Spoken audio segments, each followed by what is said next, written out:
Hey everybody, I'm Brian, and I'm going to talk about my stowing technique and redeploying technique that I use with the pocket rockets. And I call it the anchor point stowing technique, and you'll see why as I get into it. But the reason that I wanted to develop this technique is because when I first started using Parawings, I didn't have a system to do the exact same thing every single time. It was kind of this slightly organic thought process every time I would collapse and stow. And I started to get tangles and I wasn't getting 100% redeploy.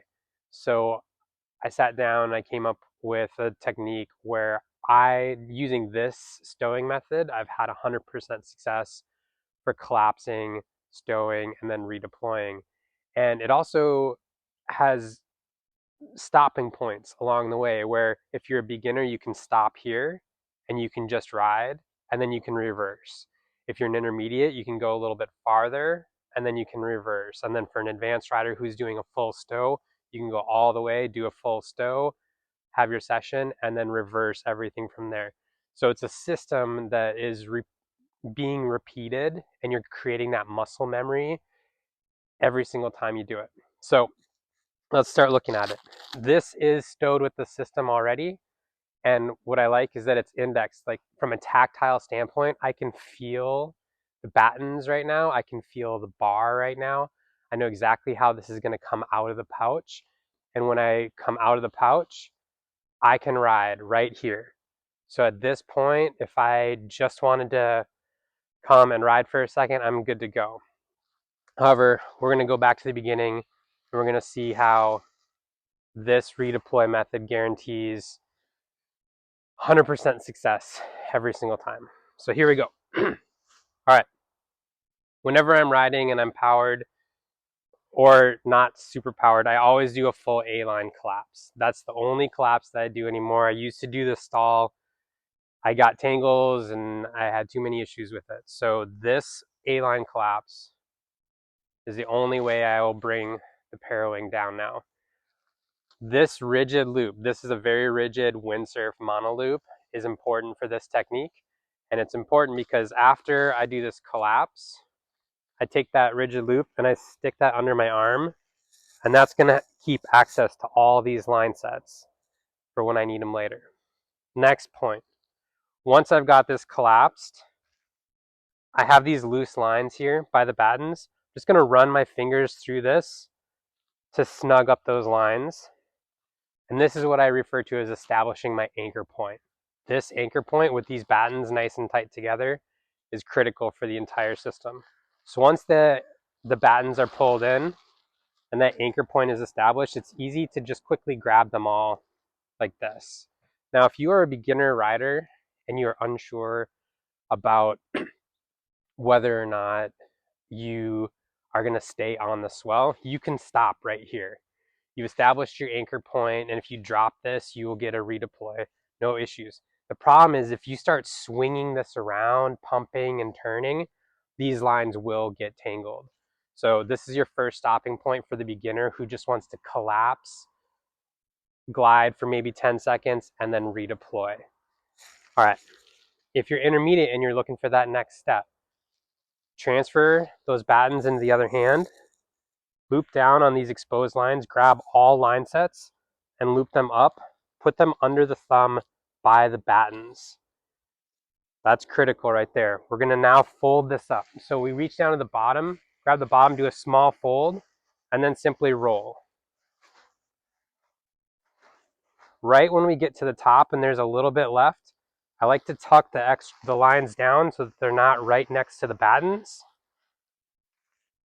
And then I can grab everything here.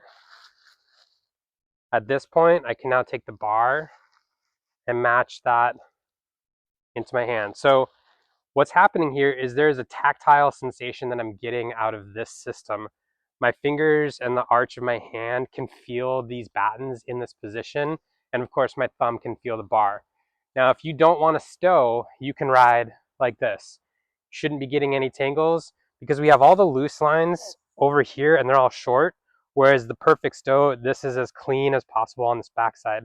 However, the nice thing about this is that because all the loose lines are on one side, when you do go to do a full stow, you can do it in one motion. Everything goes in one motion. Throw your Velcro on and you're set. Now that same tactile feeling of the battens in the arch of my hand, on my fingertips, on my thumb, is still there. It's preserved in the stow, in the ozone belt. So when I reach down and I'm still trying to focus on reading the swell, I can feel the battens in the arch of my hand. I can feel the bar under my thumb. So when I pull this out, everything is exactly the same. And I don't have to look at it. It's all feel based. It's all exactly how I put it in there. So at this point, if I think I'm gonna need a redeploy, I can ride like this for as long as I need to, as I'm trying to maybe milk the last 100 yards of my run before I get to a traffic-y zone or something on the river and I need to get that redeploy. As I get closer to that redeploy point, all I do is I reach over here and my thumb comes off the bar and grabs the battens. When I grab the battens and I pull this apart, everything unrolls perfectly. Now that this is unrolled, I can ride the last little bit, I can position myself, I can think about how the wind is moving, and then when I go to drop this, I'll get a perfect redeploy every single time. All right, so again, in real time, let's look at how this actually goes. You're riding, you're powered, A-line stall, takes away your power, tuck under your arm. I switch hands right here. I pull in the slack to give me all the battens in my hand. Once the battens are all in one hand, I loop down, I grab all strands, I flip them up next to the battens. I grab the bottom, I do about a third of a flip, and then I roll. And if anything's loose, try to tuck that in right at the top, tuck the majority of the lines in. This gets me to here. Switch the bar back over, I can ride here. At this point, if I wanted to reverse, I can reverse from this position, or if I'm ready to stow, same thing, single motion for stowing, everything's away. The last thing that I really like about this is that it's also the exact same way I'm gonna pack this up when my session is over. So when I'm done for the day, and this is all dry, this is how it's going back into the ozone bag. So this bag, it stows perfectly in this method here. So what that also means is that when I get to the water and I go to take this out and I want to put it in my pouch so I can paddle out, I open this pouch, I reach in, I can feel that same reference point. Everything's exactly as I packed it. Open this up. Single motion to stow the entire system.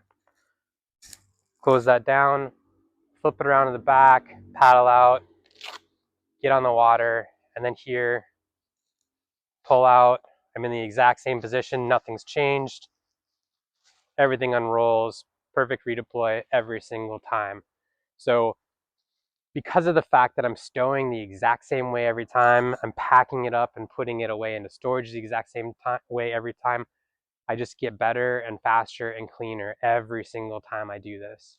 So let me know your thoughts. Let me know if this works for you. It took me a little bit to get this system dialed. I did it in my backyard maybe 10, 15 times before I took it out on the water. And then when I got on the water, I had 100% success and I've never looked back.